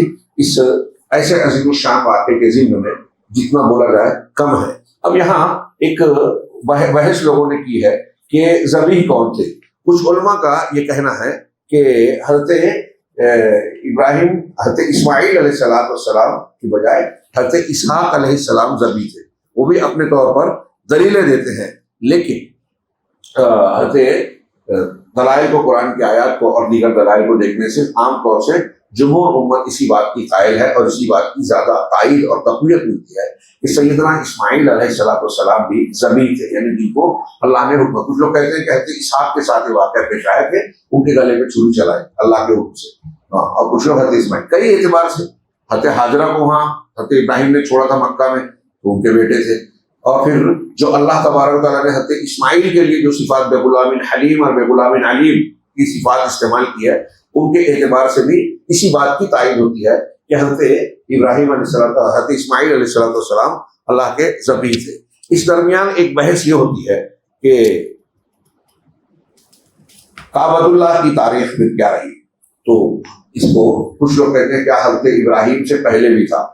تو بعض روایتیں بیان کی جاتی ہے کہ آدم علیہ السلام کے زمانے سے تھا, اور نوح علیہ السلام کی کشتی نے اس کے گرد طواف کیا, اور فلاں نبی نے ہر نبی نے حج کیا, وغیرہ وغیرہ. لیکن یہ روایتیں, اس میں سے کوئی بھی قابل اعتماد روایت نہیں ہے. زیادہ تقویت والی بات یہی ہے کہ حضرت ابراہیم علیہ السلام اس کے پہلے مؤسس ہیں. اب کچھ لوگ دلیلیں دیتے ہیں کہ وَإِذْ يَرْفَعُ إِبْرَاهِيمُ الْقَوَاعِدَ مِنَ الْبَيْتِ, کہ جب ابراہیم گھر کے قواعد کو, بنیادوں کو اٹھا رہے تھے, تو اس کا مطلب وہ کہتے ہیں کہ پہلے سے بنیادیں موجود تھی, ابراہیم علیہ السلام نے, اسماعیل علیہ السلام نے اس کو بلند کیا. یہ صحیح نہیں ہے. ہاں, نیچے سے اٹھایا, حضرت ابراہیم نے ہی بنایا. ہاں, اور اللہ نے کہا ان اول بیت وضع للناس الذی ببکہ. اس سے بھی پتہ چلتا ہے کہ مکہ کا پہلا یہ گھر ہے, اور پہلے گھر ہونے کے ساتھ ساتھ اس کا آغاز حضرت ابراہیم علیہ السلام نے کیا. دعا میں جو آپ نے کہا ان کا بیت المحرم, اس کی توجہ میں نے کی کہ حضرت ابراہیم کو اس بات کا علم رہا ہوگا کہ ابھی اللہ کا حکم ہوگا اور مجھے یہاں اللہ کا گھر تعمیر کرنا ہے, کیونکہ دعائی میں کہہ رہے ہیں لیقیموا الصلاۃ, میں نے اپنی اولاد کو یہاں چھوڑا تاکہ نماز قائم کریں. تو اس کا مطلب یہ کہ یہ مرکز صلاۃ اور نماز کے قائم کرنے کا ایک مرکز بننے والا ہے. حضرت ابراہیم کو اس کا علم رہا ہوگا, تبھی وہ دعا میں کہتے ہیں تیرے گھر کے پاس. تو اس طرح سے مختلف جوابات دیے گئے ہیں, اور اس سے پتہ چلتا ہے کہ یہ پہلا گھر بنا, اور اس کے 5 سال بعد 50 سال بعد 40 سال کے بعد بیت المقدس کی تعمیر ہوئی, جو اسے بھی حضرت ابراہیم علیہ السلام نے ہی تعمیر کیا, اور وہ ایک لمبے عرصے تک بنی اسرائیل کے انبیاء اور تمام لوگوں کا قبلہ رہا. بہرحال حضرت ابراہیم نے اسماعیل علیہ السلام کے ساتھ اسے تعمیر کرنا تھا. ذبح کا یہ واقعہ ہوا, وہیں بسے ہوئے ہیں, حضرت ابراہیم آ گئے. پھر بخاری مسلم کی لمبی حدیثوں میں ہے کہ اس درمیان ایک مرتبہ جب وہ حضرت اسماعیل علیہ السلام کی شادی ہو چکی, تو ایک مرتبہ ملنے کے لیے, حالات پوچھنے کے لیے پہنچے. تو اس درمیان وہاں جو ہے حضرت اسماعیل موجود نہیں تھے. گھر پہ پہنچے, آواز دی, ان کی اہلیہ تھی. تو ابراہیم علیہ السلام نے پوچھا, بتایا کہ میں ان کی اہلیہ ہوں, اور وہ ایسے ایسے ایک کام کے لیے گھر سے باہر گئے ہیں. تو کہا تمہارے حالات کیسے ہیں؟ تو اس نے رونا رویا, ارے بڑے تنگ حالات ہیں, کھانا پینا بڑی مشکل سے گزارا ہوتا ہے, ہم تو ایسے ہیں, شکوے شکایات کی ناشکری. تو کہا ٹھیک ہے, تمہارے شوہر آئیں تو ان سے کہنا, ان سے سلام کہنا, اور کہنا کہ اپنے گھر کی چوکھٹ بدل لینے, گھر کی چوکھٹ بدل لینے. تو بہرحال حضرت اسماعیل علیہ السلام آئے. جب آئے تو ان کو ایک عجیب احساس ہوا, کوئی آیا تھا. پوچھا, خود سے پوچھا ان کے کہنے سے پہلے کہ کیا کوئی آیا تھا؟ کہاں ایک بوڑھے آدمی ایسے ایسے آئے تھے. کہا انہوں نے کچھ کہا؟ کہا ہمارے حالات پوچھ رہے تھے تو میں نے یہ اپنی تنگی اور پریشانی کے بارے میں بتایا۔ کہا انہوں نے کچھ کہا کیا؟ کہا آپ کو سلام کہنے کے لیے کہا ہے اور کہا ہے کہ گھر کی چوکھٹ بدل دو۔ حضرت اسماعیل نے کہا کہ وہ میرے والد ابراہیم تھے، اور جب انہوں نے یہ کہا کہ گھر کی چوکھٹ بدل دو تو چوکھٹ سے مراد تم ہو، اپنے گھر والوں سے جا ملو۔ الحقی دیکھیے کیسی فرما برداری۔ اس بنیاد پر حضرت ابراہیم نے یہ کہا، دین کی بنیاد پہ کہا کہ یہ عورت ناشکری ہے۔ اتنے سے انہوں نے اندازہ لگا لیا کہ یہ عورت دیندار نہیں ہے، دین دیکھنا چاہیے۔ شادی بیاہ میں ویسے ہی اولاد ہوتی ہے۔ حضرت اسماعیل نے چھوڑ دیا اللہ کے حکم سے۔ اب یہاں ایک لوگ مسئلہ بات کرتے ہیں، حضرت ابراہیم نے بیٹے کو کہا بیوی کو طلاق دے دیا۔ اسی طرح حضرت عمر نے حضرت ابن عمر نے کہا بیوی کو طلاق دے دیا۔ تو حضرت احمد بن حنبل رحمہ اللہ سے میں تفصیل میں جائے بغیر گھڑی دیکھ کے ڈائریکٹ ایک مثال دے کے مسئلہ سمجھانا چاہوں۔ حضرت احمد بن حنبل سے کسی نے پوچھا کہ کیا اگر آج کسی کے باپ حکم دے میں کہ بیوی کو چھوڑ دو تو چھوڑ دینا چاہیے؟ اس واقعے سے تو پتہ چلتا ہے باپ کی فرما برداری اس میں بھی۔ آپ کے ابا بولے تو بیوی کو چھوڑ دو تو چھوڑ دو۔ بیویوں کو یہ مسئلہ پتہ چلے تو شاید دائرے میں رہے، ساس بہو کے جھگڑے کم ہو جائے، کہیں ابھی اب ان کے ابو ایسا نہ بول دیں۔ تو بہرحال ہمارے یہاں یہ ہوگا بھی نہیں، نمک کے زیادہ ہونے پہ ہوگا، اور اس قسم کی بات نہیں۔ ماں باپ کی بات اہمیت نہیں رکھتی ہے ہمارے یہاں، انا للہ و انا الیہ راجعون۔ تو بہرحال امام احمد سے کسی نے پوچھا کہ کیا چھوڑ سکتے ہیں اگر میرے ابا بولے تو؟ جیسے ابراہیم علیہ السلام نے عمر فاروق رضی اللہ عنہ نے اپنے بیٹوں کو حکم دیا۔ تھوڑا پیارا جواب دیا احمد بن حنبل نے، پورا ایک دو جملے میں ساری باتیں سمیٹ دی۔ انہوں نے کہا کہ باپ اگر حکم دے تو بیٹے کو طلاق دے دینا چاہیے، لیکن اس بات کو حضرت ابراہیم اور حضرت عمر کی طرح ہونا چاہیے۔ جو باپ کہہ رہا ہے بیٹے کو طلاق دے دے، تو اس بات کو حضرت ابراہیم کی طرح حضرت عمر کی طرح ہونا چاہیے۔ کیا مطلب دین کی بنیاد پہ، اور وہ خود دیندار ہو، شرعی بنیادوں پہ یہ چیز کہہ رہا ہو تب ٹھیک ہے، ورنہ بیوی اور شوہر کے والدین آپس میں دوست ہیں، دونوں کے کاروبار میں کچھ ٹھن گئی، جھگڑا ہو گیا، ایک دوسرے کا کچھ معاملہ ہو گیا، اس نے اس کی طرف دیکھا، اس کو تھوک آیا، تھوک دیا گا، میرے کو دیکھ کے تھوکا، بیوی کو اس کی بیٹی کو چھوڑ، ابھی کے ابھی چھوڑ۔ یہ چیزیں کافی نہیں ہے۔ ذاتی بنیاد پر آپ بیٹے اور بیٹی کو اگر دونوں ایک دوسرے کے حقوق ادا کر رہے ہیں، ٹھیک ٹھاک زندگی گزرے، تو یہ نہیں کہنا چاہیے۔ اور ایسی صورت میں جب اس طرح کی کوئی وجہ بھی نہیں ہے تو اس پر عمل نہیں کرنا۔ ورنہ آج ابھی میں یہ فتویٰ دے دوں، کتنے باپ اپنی بہو سے ناراض ہیں، یا کچھ ساسیں اپنے شوہر کو بولیں گے بیٹے کو بولو آج کیا چھوڑے، اس سے اچھی لا کے بتاؤں گی، کتنے طلاق ہو جائیں گے، گھر ٹوٹ جائیں گے۔ تو بہرحال یہ صرف ہنسی کا نہیں بلکہ سنجیدگی سے یہ ایک فقہی مسئلہ ہے، لوگ پوچھتے ہیں۔ اور کہیں جو ہے کہیں بعض گھر والے چاہتے ہیں کہ اس لڑکی کو میرا بھائی، میرا بیٹا، میرا فلاں چھوڑ دے، تو وہ اسی واقعے کو بولتے ہیں کہ جب حضرت ابراہیم نے کہا تھا تو اسماعیل علیہ السلام تم کیوں نہیں مانتے؟ تو اپنی نفرت کو بجا لانے کے لیے، پوری کرنے کے لیے وہ دوسرے کو سہارا بنانے کی کوشش کرتے، گھر اجاڑتے ہیں۔ تو اس قسم کی باتوں کو لحاظ کرتے ہوئے اس کی حیثیت کو جانا جائے گا۔ میں سمجھتا ہوں مسئلہ حل ہو گیا۔ پھر حضرت ابراہیم علیہ السلام کا جو آخری معاملہ جس کا تذکرہ درس میں کرنا ہے وہ یہ کہ اس طرح آتے جاتے رہے، اور پھر معاف کیجیے ایک کو طلاق ہوا، پھر دوبارہ جب آئے، کچھ دنوں بعد دوبارہ آئے، دوسری بیوی تھی، اس سے پوچھا کہاں ہیں؟ کہا ہمارے گھر کی ضروریات کے لیے باہر گئے۔ کہا آپ کون؟ ان کی اہلیہ۔ حالات کیسے ہیں؟ الحمدللہ اللہ کی تعریف کی، ہم بڑے اچھے ہیں، پرسکون ہیں۔ آپ کا کھانا پینا کیا ہے؟ کہا کھانا پینا بہت اچھا ہے، ہمارا کھانا گوشت اور پانی ہے، زمزم تھا، گوشت تھا۔ حضرت ابراہیم علیہ السلام نے کہا کہ اے اللہ ان کے گوشت اور پانی میں برکت دے۔ تو لوگ کہتے ہیں، اس کی صحیح روایتوں میں لوگ کہتے ہیں کہ حضرت ابراہیم سے ان کی بہو نے، حضرت اسماعیل کی بیوی نے جب یہ کہا کہ گوشت اور کھانا ہے، تو حضرت ابراہیم نے دعا دے دی کہ یہاں کے لوگوں کے گوشت اور پانی میں برکت دے۔ تو کہا کہ مکہ کے جو لوگ ہیں نا، آج دیکھیے ان کی اصل غذا، اللہ تعالیٰ نے دونوں چیزوں کو اتنی فراوانی دی، گوشت ہی گوشت ہے وہاں، جو خود کھاتے کاٹتے ہیں الگ، ہاں وہاں مکہ میں جو عمرہ کرنے اور حج کرنے جاتے ہیں نا، ان کو دم دینا ہے، قربانی کرنا ہے، تو وہ جانور کاٹتے ہیں، اور اس پر اول حق فقراء مکہ کا ہوتا ہے، مکہ کے وہ لوگ جو فقیر ہیں، محتاج ہیں۔ آج خوشحالیاں ہیں وہاں، لیکن پہلے ماضی میں تھی، تو ان کو مکہ کے فقراء کو ڈھونڈ کے حاجیوں کو، عمرہ کرنے والوں کو انہی کا گوشت دینا ہے۔ تو گوشت ان کو مسلسل ابراہیم علیہ السلام کی دعا قبول ہوئی، برکت ہے، امن والا شہر بنا دے، بار بار دعا کی، ان کو پھل کھلا۔ آپ دیکھیے مکہ کیسا تھا، دنیا کا سینٹر ہے جغرافیائی اعتبار سے، لوگ جوڑ کے بتاتے ہیں۔ اور دوسری بات کہ وہاں ارد گرد پہاڑیاں ہیں، کھیتی باڑیاں نہیں تھی، ریگستان۔ آج بھی جاتے ہیں تو ہمیں حیرت ہوتی ہے کہ جو پھل آپ کو ہم کو یہاں نظر نہیں آئے گا، مکہ میں دکھے گا۔ دنیا کا ہر پھل، وہ بھی تازہ، ایسا نہیں کہ بھائی ہفتوں مہینوں کے بعد آ رہا ہے۔ حیرت ہوتی ہے، حضرت ابراہیم کی دعا کی برکت ہے۔ تو گوشت بھی خوب، پانی زمزم تو تھا ہی، زمزم کا سوتا کبھی خشک نہیں ہوا، اور اس کے اندر جو برکتیں دی اللہ نے، میں نے ابھی اس کا تذکرہ کیا، یہ سب ملا کے حضرت ابراہیم علیہ السلام کی دعا سے اہل مکہ کو یہ نعمتیں ملی۔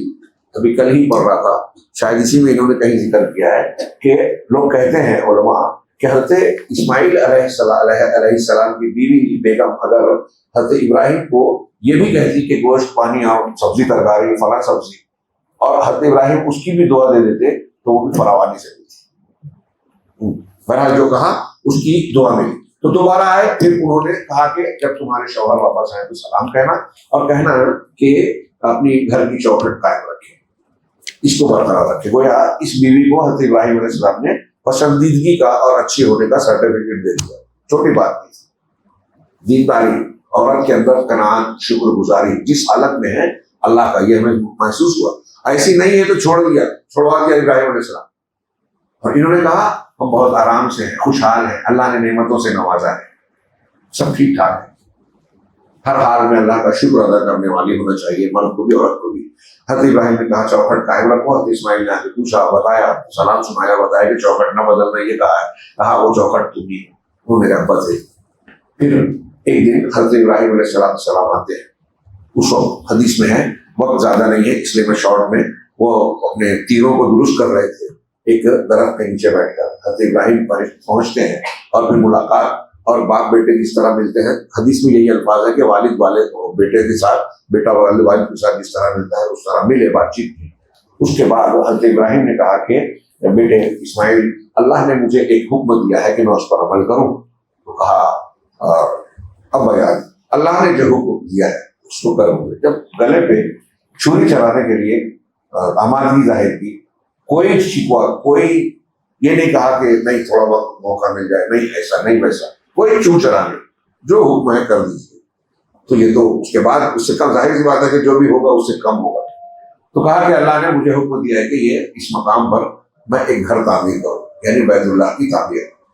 چنانچہ حضرت اسماعیل کہتے ہیں کہ میں بالکل میں تیار ہوں، میری مدد کرو، میں بالکل کروں گا۔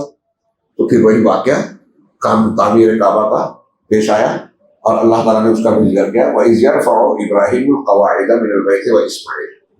جب ابراہیم زمین سے البیت کی کعبہ کی دیواریں اٹھا رہے تھے، قائد کی بنیادیں بلند کر رہے تھے، اور اسماعیل بھی، اور ساتھ میں دعا کر رہے تھے، ربنا تقبل منا انک انت السمیع العلیم، پروردگار ہم سے اس عمل کو قبول کر لے، تو سننے والا، بہت ہر آواز کو، ہر بات کو، ہر دعا کو سننے والا ہے، اور علم والا ہے، سن رہا ہے، ہم مان رہے ہیں، تو جانتا ہے ہماری حالت کیا ہے، ہمارے دل کی کیفیت نیت کیا ہے، اس لیے قبول کر لیں۔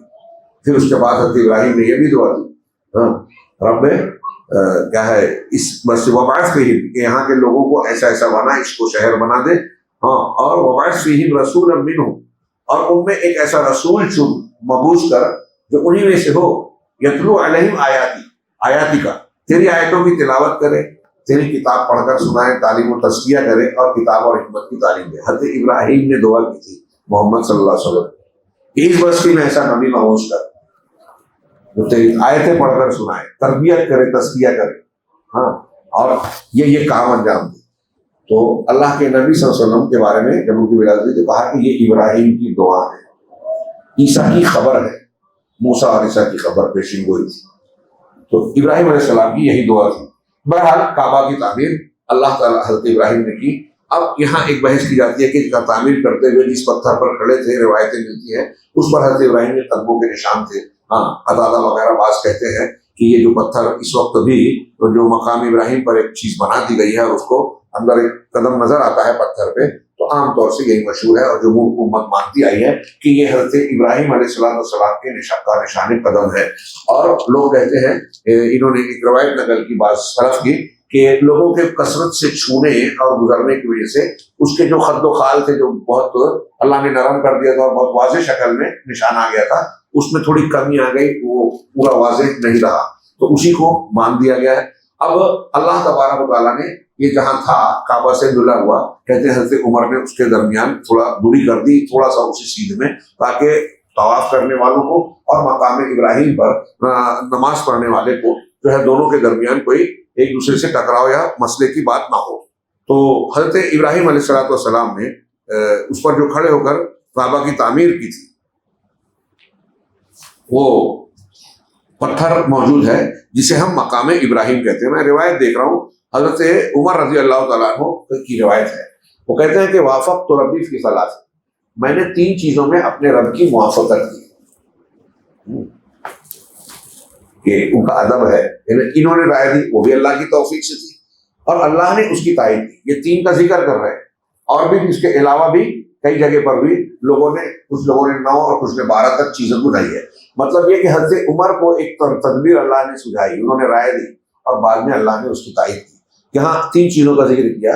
کل تو پہلی چیز، میں نے کہا اے اللہ کے رسول، اتخذت کیا ہے، لو اتخذت من مقام ابراہیم مصلی، کہ بہتر ہوتا کاش آپ مقام ابراہیم کو مصلی بناتے۔ ہوتا یہ ہے کہ طواف جب ہم کرتے ہیں 7 چکر سے ایک طواف پورا ہوتا ہے، تو اس کے بعد 2 رکعت مشروع ہے، ہاں، تو اب وہ 2 رکعت کہاں پڑھی جائے کعبہ میں؟ تو مقام ابراہیم کو مقرر کیا اللہ نے، کہتے عمر نے مصلی بنانے کا، اور گویا امام کو پورے کعبہ میں کہیں بھی مصلی بنا سکتا ہے، امام پڑھ سکتے ہیں، تو امام کو وہاں مصلی بنانا چاہیے گویا اس کی سیٹ میں، اور کہیں اور بھی پڑھے تو کوئی حرج نہیں ہے، لیکن یہ افضل ہے۔ تو اللہ تبارک و تعالیٰ کی طرف سے قرآن میں نازل ہوا ہے، عمر نے یہ رائے دی اور قرآن اترا، واتخذوا من مقام ابراہیم مصلی، مقام ابراہیم پر مصلی بناؤ۔ اب یہ مقام ابراہیم میں یہ بات صحیح ہے، یہاں مصلی بنانے کا اللہ نے حکم دیا ہے، اسے چھونے کا، چومنے کا، اس پر اور کچھ کرنے کا حکم اللہ نے نہیں دیا ہے۔ لیکن ہمارے یہاں آج کے دور میں لوگ، خاص طور سے ہمارے ہندوستان پاکستان میں جو مشرکانہ ماحول ہے، شخصیت پرستی کی جو تعلیم دی جاتی ہے، مولوی پیر صاحب کو انہی کے ترانے دن رات سنائے جاتے ہیں، انبیاء کرام اللہ کی عظمتیں بیان کرتے تھے، ان کی کوئی تعریف کہتے تھے کہ نہیں مجھے میری مت کرو، مجھے حد سے مت کرو، اللہ کی تعریف کرو۔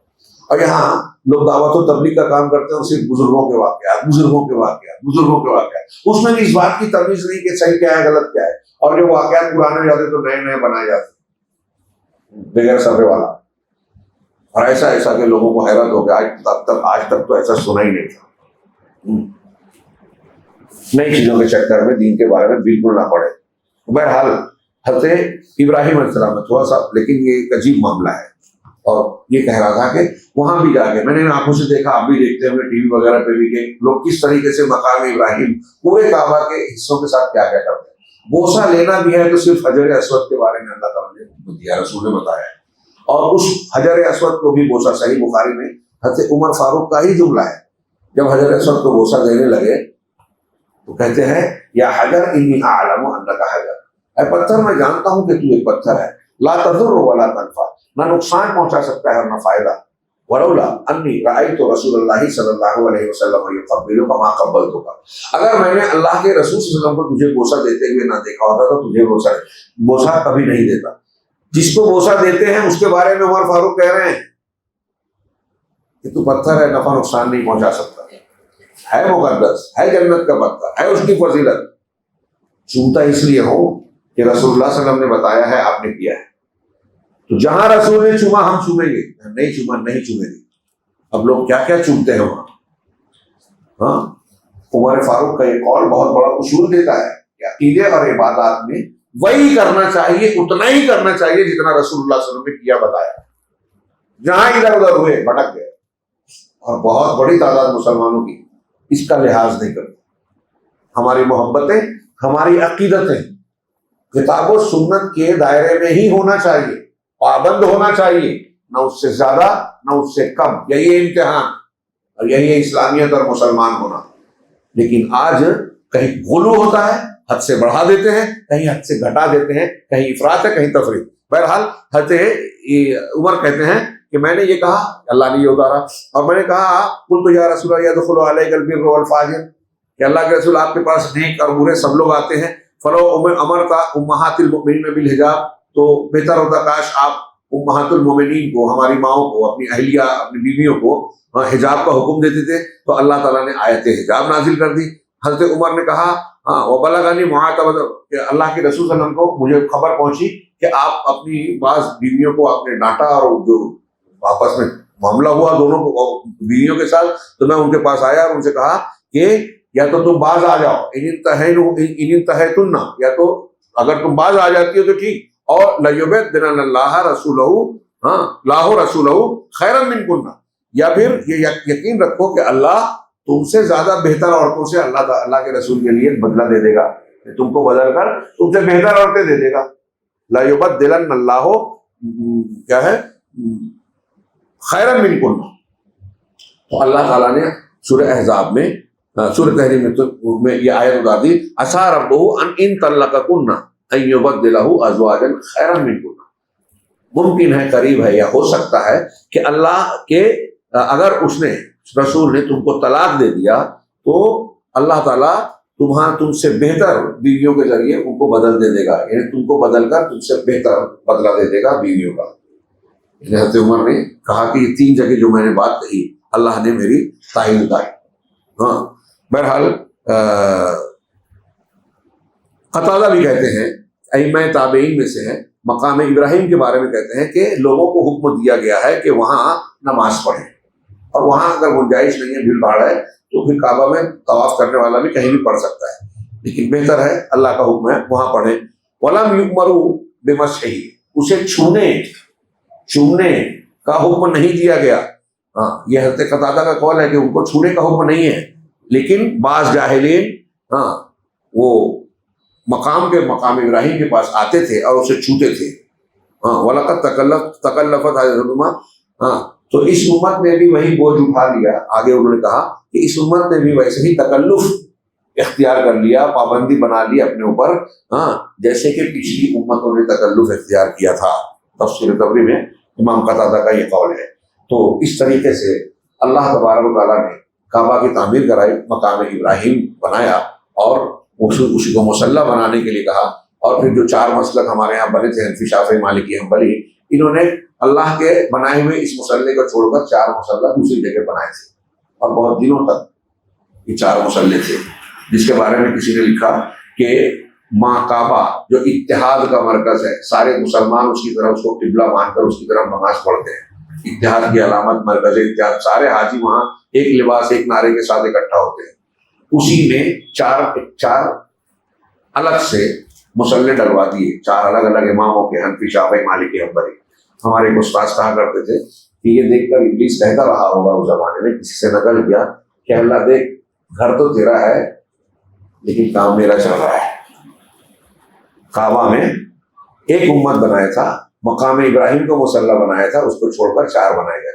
الحمدللہ بعد میں ان 4 کو ہٹایا گیا. اور پھر اسی بنیاد پر جب کچھ لوگوں نے 20 بدعت کی اجازت مانگی تھی، تو وہاں دلائل دیکھنے کے بعد حکمراں طبقہ جو وہاں کا تھا، خاندان محمد بن عبدالوہاب اور خاندان سعود، محمد بن سعود، ان کا فیکٹ ہے کہ انتظامی سیاسی امور وہ خاندان دیکھے گا، شاہی اور دینی معاملات یہاں کی اس خاندان کے علماء دیں گے. تو فیصلہ ہونے کے باوجود لمبی تفصیل ہے. اس وقت یہ ہوا کہ علماء سے کو فیصلہ کرنا ہے. انہوں نے سب سن کے کہا کہ دیکھیے سنت تو 8 رکعت ہے، 11 معاوی تراویح پڑھنا، لیکن حرم میں پوری دنیا کے لوگ آتے ہیں اور یہ لوگ اجازت مانگ رہے ہیں، ابھی اجازت نہیں دیتے تو جھگڑا کریں گے. ان کے دل میں آئے گا کہ لوگ ٹھیک ہے ہم 2 اماموں کو مقرر کر دیتے ہیں، 10 پڑھائیں گے، جس کو 20 پڑھنا ہے 20 پڑھیں، جس کو 8 پڑھنا ہے 8 پڑھیں، جس کو 10-12 پڑھنا ہے 10-12 پڑھیں۔ کچھ دنوں چلا، ابھی پھر سے 10 اور 8 چل رہی ہے۔ تو جب 20 تھی تو ان لوگوں نے دلیلیں دینا شروع کر دی کہ حرم میں تو 20 ہوتی ہے، اب 8 ہو رہی ہے تو ان لوگوں کو اپنی مسجدوں میں بھی 8 کر لینا چاہیے، کہ منسوخ کر دیا حرم کے عمل نے۔ دلیل دیتے تھے، اگر دلیل ہے تو دوسری دلیل کو ماننا چاہیے۔ اصول ضابطہ لوگوں کے پاس ہے ہی نہیں۔ تو خیر، حضرت ابراہیم علیہ السلام نے کعبہ کی تعمیر کی، اور سورہ حج میں درس میں ہم نے پڑھا، اللہ نے حکم دیا وَأَذِّن فِي النَّاسِ بِالْحَجِّ، کہ لوگوں میں حج کا اعلان کرو۔ حضرت ابراہیم سے کہا یا تو کا کہ وہ دور دراز سے پاپیادہ اور اونٹنیوں پر دبلی پتلی اور تھکی ماندی اونٹنیوں پر سوار ہو کر آئے۔ حضرت ابراہیم نے کعبہ کی تعمیر کی، ہاں حج کا کی اذان دی، اعلان کیا۔ آج پوری دنیا سے ہر سال حاجی جاتے ہیں، سال بھر عمرہ کرنے والوں کا تانتا اور سلسلہ بندھا رہتا ہے۔ اس طریقے سے سیدنا ابراہیم علیہ السلام کی پوری زندگی ہمارے لیے عبرت اسباق دروس سے بھری پڑی ہے۔ اگر ہم دروس سے ابراہیم نقل کریں، میرا ایک مضمون بھی بہت پہلے چھپا تھا کہ کس سے کیا مسئلہ نکلتا ہے، توحید کی اہمیت، دعوت کا طریقہ، اصول ضابطہ، کسی سے جواب دینا، مناظرے میں کیا طریقہ اختیار کرنا ہے، غیر مسلموں سے کتنا کیا معاملہ رکھنا ہے، دوستی اور تعلق رکھنا ہے، اور براءت کا اظہار کرنا ہے، ان کے درمیان دعوت و تبلیغ کے لیے جانا ہے، جھوٹ کبھی نہیں بولنا ہے، اللہ پر توکل کرنا ہے، اللہ کا کام کرو گے سبق ملتا ہے۔ تو وقت کا بادشاہ، وقت کی قوم ہمیں آگ میں ڈالنا چاہے، اللہ بچائے گا۔ اکیلے تھے ابراہیم، ڈٹے رہے قوم کے سامنے، کس بنیاد پر؟ اللہ پہ بھروسہ۔ سب سے بڑی طاقت ایک انسان کے پاس ایمان کی ہے، اور ایمان میں اللہ پر بھروسے کی ہے، اللہ سے دعا کی ہے۔ حضرت ابراہیم جب آگ میں ڈالے جانے لگے تو کہا کہ حسبنا اللہ و نعم الوکیل، ہمارے لیے اللہ کافی ہے، وہ بہترین کارساز ہے۔ ہاں، آگ سے بچایا اللہ نے۔ بادشاہ نے عزت پر ہاتھ ڈالنا چاہا، اس کو اللہ نے روک دیا، روایتوں میں کہ ہاتھ لکڑی کے جیسا ہو گیا۔ عزت بچائی اللہ نے، اللہ تبارک و تعالیٰ نے گھر چھوڑا ابراہیم علیہ السلام نے اللہ کے لیے، بیوی بچے کو مکہ میں چھوڑا اللہ کے لیے، بیٹے کے گھر پر چھری چڑھائی اللہ کے حکم سے۔ گھر چھوڑنے پر مشرکین کا گھر چھوڑا تھا، اللہ نے انبیاء کی اولاد دے دی۔ اللہ نے قوم کے لوگوں نے ایمان نہیں لایا، نہیں مانا، اللہ نے بعد کے لوگوں کا امام بنا دیا، ابو الانبیاء بنا دیا۔ مطلب دنیا میں بھی اگر ہم اللہ کے لیے کچھ چھوڑتے ہیں تو اللہ اس کا بہتر بدل دے گا۔ اللہ کے لیے چھوڑنا سیکھے تو صحیح۔ آزمائش اور امتحان، یہ بھی پتہ چلا کہ اونچا درجہ اللہ کی نعمت رحمت اس کو ملتی ہے جو مشقتوں کو اللہ کے راستے میں جھیلتا ہے۔ گھر بیٹھے بیٹھے کوئی بات بولے کہ میں مسلمان ہوں، میں اہل حدیث ہوں، میں قرآن حدیث پر عمل کرتا ہوں، تو آپ کو اونچے درجات نہیں مل جائیں گے۔ عمل کرنا پڑے گا، محنت مشقت سے گزرنا پڑے گا، اور اس میں کبھی کبھی وقت لگتا ہے۔ آج آپ نے دعا کیا، کبھی نہیں اکثر، آج آپ نے دعا کیا فوراً قبول ہو جائے ضروری نہیں ہے۔ حضرت ابراہیم علیہ السلام گھر چھوڑتے ہیں، وطن چھوڑتے ہیں، پھر کیا کیا معاملات ہوتے ہیں، پھر اس کو آپ کو کیا کیا مقام ملتا ہے، اور پھر کعبہ کی تعمیر کر کے آپ کے اعمال کو اللہ تبارک و تعالیٰ نے پوری دنیا کے لیے جو ہے نمونے بنا دیے۔ حج میں کئی چیزیں ان کی تعمیر، اور بلکہ پوری امت سے، ہماری امت محمدیہ اور ہم سے آپ سے کہا گیا کہ ملت ابراہیمی کی پیروی کرو۔ صبح شام کے اذکار میں ہم کرتے ہیں اصبحنا علی فطرۃ الاسلام وکلمۃ الاخلاص وعلی دین نبینا محمد صلی اللہ علیہ وسلم وعلی ملت ابینا ابراہیم حنیفا مسلما وما کان من المشرکین۔ یہ اصبحنا صبح میں، امسینا شام میں کہتے ہیں۔ ہم تعلیم دی اللہ کے رسول نے کہ ہم نے دین صبح کی کلمہ اخلاص، کلمۃ اللہ کلمہ اور شہادت پر، اور اپنے نبی وہ آخری جو لفظ ہے کہ اپنے باپ ابراہیم کی ملت پر۔ ہماری صبح و شام اسی ملت پر گزرنی چاہیے۔ اس کے بعد حضرت ابراہیم علیہ السلام کا ظاہر سی بات ہے جو آئے تو وفات بھی ہوئی۔ ان کی وفات سے متعلق تفصیلات قرآن و حدیث میں موجود نہیں ہیں، لیکن یہ موسوعہ میں علماء کی جماعت کا جو تیار کیا اس میں یہ کہتے ہیں کہ ابراہیم علیہ السلام کے پاس موت کے وقت عام طور سے انبیاء کے ساتھ یہ ہوتا تھا، اور حضرت موسیٰ علیہ السلام کی روح قبض کرنے کے لیے جو فرشتہ آیا اس کا تذکرہ حدیثوں میں ہے، ان کے پاس آ کے باقاعدہ بات چیت ہوتی تھی، اختیار دیا جاتا تھا اللہ کی طرف سے۔ اللہ کے رسول نے اپنے بارے میں مجھے اختیار دیا گیا، لیکن میں نے اس چیز کو پسند کیا جو اللہ کے پاس ہے۔ سن کر ہر وقت صدیق رونے لگے تھے، سمجھ گئے کہ یہ اللہ کے رسول دنیا سے جانے کی خبر دے رہے ہیں کہ اللہ نے کہا تو میں نے قبول کیا۔ تو بہرحال حضرت ابراہیم کے پاس بھی ملک الموت کے آنے کی اور موت کی تفصیلات کو لوگوں نے نقل کیا ہے، لیکن وہ اسرائیلی روایات ہیں۔ ہاں، قرآن حدیث سے ثابت شدہ طور پر اس کی کوئی تفصیل نہیں ہے، حقیقت میں وہ کیا ہے۔ ہاں، جمہور اہل علم جو امت کے لوگ مانتے ہیں وہ یہ ہے زیادہ سے زیادہ کہ حضرت ابراہیم علیہ السلام اس مربع نما قبر میں دفن کیے گئے جسے حضرت سلیمان بن داؤد نے بلد حبرون میں بنایا، مطلب جو وہاں بعد میں ہوئی اس کو وہ جو ہے اس مربع نما گڑھے میں قبر میں ان کی جو ہے قبر تھی، اور وہ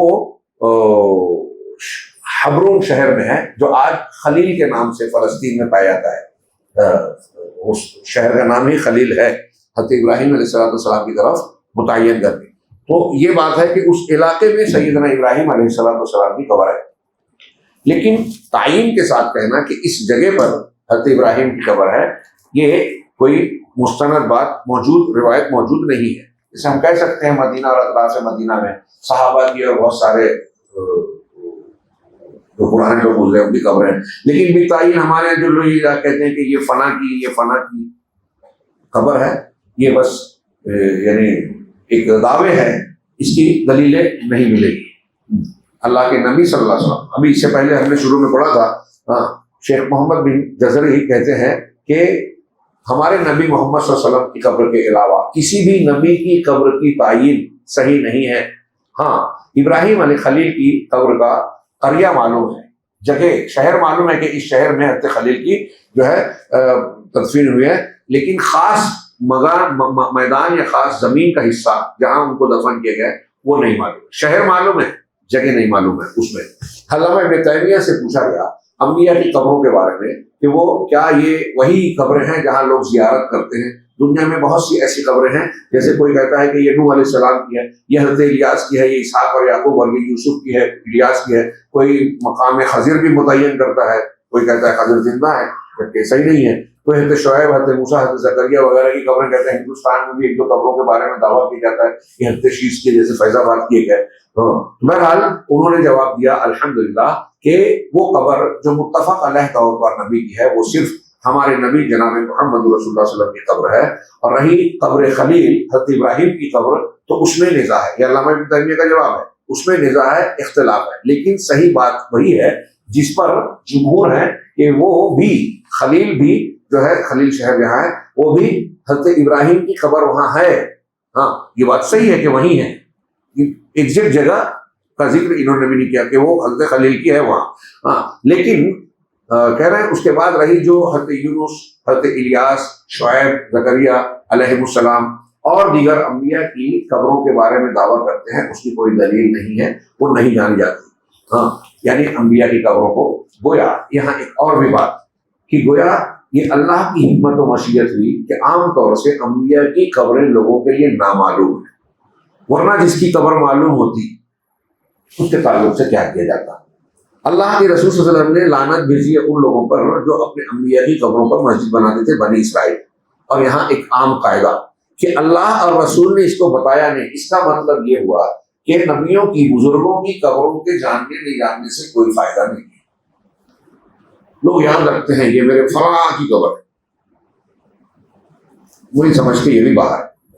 اللہ تعالیٰ نے شاید یہی حکمت ہے کہ رسول اللہ صلی اللہ علیہ وسلم نے قبروں پر لکھنے سے منع کیا، بورڈ لگانے سے، پکی بنانے سے، اور یہ نامعلوم ہے۔ مطلب آپ قبر کو اس طرح اہمیت نہ دیجیے، جیسے حضرت نوح کی قوم نے تصویر مجسمہ بنایا تو بعد کے لوگوں نے پوجا، ایسے ہی قبروں کا معاملہ آپ نے پختہ بنائی، بعد میں جو ہے مرکز بنا لیتے ہیں لوگ، مسجد بنا لیتے ہیں، جو منع کیا گیا وہ کر لیتے ہیں۔ تو ایک عام قاعدہ یہ ہے کہ انبیاء کی قبروں کے جاننے میں کہ یہ فلاں ہی کی قبر ہے کوئی شرعی فائدہ نہیں ہے۔ ہندوستان، پاکستان کے لوگ جب حج پہ جاتے ہیں تو وہاں کے جو کام بتائے گئے ہیں اس سے زیادہ ان کی توجہ ہوتی ہے کہ اللہ کے رسول صلی اللہ علیہ وسلم نے کہاں یہ کام کیا تھا، کہاں پڑاؤ ڈالے تھے، کون سی مسجد ہے جس میں قبلہ بدلا تھا، صحابہ نے چینج کیا، اور پھر وہاں جا کے 2 رکعت پڑھتے ہیں۔ جب میں حج کے لیے گیا تھا 2005 میں، تو ایک ٹیکسی والا اور ہندوستان یا پاکستان کے تھے 2 بوڑھے مرد اور ان کے ساتھ ان کی بیویاں، بوڑھے تھے، وہ اردو بول رہے تھے، وہ عربی بول رہا تھا۔ میں نے سنا تو سمجھ نہیں تو میں نے بیچ میں ترجمانی کرنی چاہیے جتنا سمجھ رہا تھا. یہ کہہ رہے ہیں تو ان کا جواب ان کو، ان کا جواب دونوں مجھ سے کہنے لگے اس سے یہ کہو، پھر میں اس کو کہہ رہا تھا اس سے یہ کہو، اتنا ہی لیں گے، یہاں چلیں گے، سب جگہ لے جائے گا، ہاں سب جگہ لے جائے گا. آخر میں کہا چلو ٹھیک ہے طے ہو گئے. جب بیٹھنے لگے تو پھر وہ بزرگان دین ٹھہر گئے اور میری طرف آئے. کہا اس سے کہو کہ جتنی جگہ جائیں گے ہم لوگ مقامات پہ زیارت کے لیے ہر جگہ 2 رکعت نماز پڑھیں گے. تو ان کی یہ بات سن کر مجھے بھی ہنسی آئی، پہلے میں مسکرانے لگا. ڈرائیور نے سمجھ لیا جب کیا بول رہے ہیں، تو میں نے کہا یریدون ان یصلوا رکعتین فی کل مقام، کہ یہ تو یہ چاہتے ہیں کہ ہر جگہ 2 رکعت نماز پڑھے. تو وہ ڈرائیور جو کہتا ہے مجھے بہت خوشی بھی ہوئی، حیرت بھی ہوئی. ہمارے یہاں کے علماء نہیں جانتے کہ وہ ڈرائیور بولا. اس نے کہا قل لهم صلوا هنا فی حرم هنا فضیلہ، ان سے بولو کہ نماز پڑھنا ہے نا تو یہاں پڑھیے، حرم میں، حرم کے باہر سے. ہاں یہاں پڑھیں، یہاں پڑھنے کی فضیلت ہے، اجر و ثواب ہے، وہاں کوئی فضیلت نہیں. وہ بھی جانتا ہے. لیکن ہمارے یہاں جو عقیدت کا ڈوز کھلایا جاتا ہے روزانہ، تو لوگ دین اسی کو سمجھتے ہیں کہ بزرگان سے منسوب جگہوں سے تبرک لیا جائے. یہ بھی شرک ہو جاتا ہے. جس جو متبرک نہیں ہے آپ اس کو متبرک مان لیں. ذات انوات والی حدیث پڑھی ہے ہم نے. ہاں موسیٰ علیہ السلام کے واقعے میں پڑھا کہ ہمارے لیے معبود بنا دے جیسے ان کے معبود. بہرحال مختصر یہ کہ حضرت ابراہیم علیہ السلام کی یا کسی قبر کی تعین یا اس کو جاننے میں ہمارے لیے کوئی شرعی فائدہ، کوئی شرعی ضرورت کو پورا نہیں کرتا. ہاں تو اسی لیے اللہ تعالیٰ کی یہ حکمت بھی کہ اکثر و بیشتر انبیاء کرام کی قبریں لوگوں کے لیے نامعلوم ہیں. ہاں اللہ نے اسے گویا بے علم رکھا، لوگوں کو خاموش رکھا، ہاں لا علم رکھا، تاکہ وہ بھی مزید شرک کے مقامات نہ بنا لیے جائیں. خود نبی کریم صلی اللہ علیہ وسلم کی معلوم ہے، لیکن آپ نے بار بار یہ دعا کی کہ اے اللہ میری قبر کو بت نہ بنانا. لوگوں سے کہا کہ میری قبر کو بت بنا کے یہاں اس کو جو ہے لا تجعلوا قبری عیدا، تہوار مت بنا دینا، بت نہ بنا دینا. پچھلے لوگوں نے اپنے انبیاء کی قبروں کو مسجد بنایا، میں اس سے منع کرتا ہوں، میری قبر کو نہیں بنانا. آپ نے بار منع کیا، معلوم تو ہے، اور اللہ نے پھر اس کا انتظام کیا. عمر بن عبدالعزیز کے دور سے جو اس کا وہ بنا ہے، تو آج تک کوئی آپ اس میں اندر نہیں جا سکا. اور اس کو اس طریقے سے 3 دیواروں کے ساتھ مثلث نما دیوار در دیوار بنا دیا گیا کہ لوگوں کو پتہ ہی نہیں چلے گا. اور باہر مسجد بڑھ بھی گئی ہے تو وہ الگ ہی ہو جاتی ہے، مسجد کا حصہ نہیں بنتی ہے. اس طریقے سے اللہ تبارک و تعالیٰ نے حکومت بھی ایسی بنائی کہ لوگ وہاں جا کے الٹی سیدھی حرکت کرنے کی کوشش کرتے ہیں تو وہ حتی الامکان روکتے ہیں. حالانکہ بیچ میں کچھ ایسے پیریڈ گزرے کہ بدعتی لوگ وہاں قابض ہوئے اور ان لوگوں نے اس قسم کی حرکتیں وہاں روا رکھی. اللہ نے اس کو صاف کر دیا اور وہ آپ کی قبر کو بھی جو ہے اس طرح کی گندگیوں سے محفوظ کر دیا. اللہ تبارک و تعالیٰ سے دعا ہے کہ وہ ہمیں انبیاء کرام علیہ السلام پر ویسے ہی ایمان رکھنے کی توفیق دے جیسے قرآن و حدیث اللہ اور رسول نے کہا ہے. اور اللہ کا جیسا حق ہے اللہ کے حق کو، رسولوں کا اور خاص طور سے جناب محمد رسول اللہ صلی اللہ علیہ وسلم کا جو ہم پر حق ہے، اللہ تعالیٰ ان سب حقوق کو ادا کرنے کی توفیق عطا فرمائے. وآخر دعوانا ان الحمد للہ رب العالمین وصلی اللہ علیہ نبینا.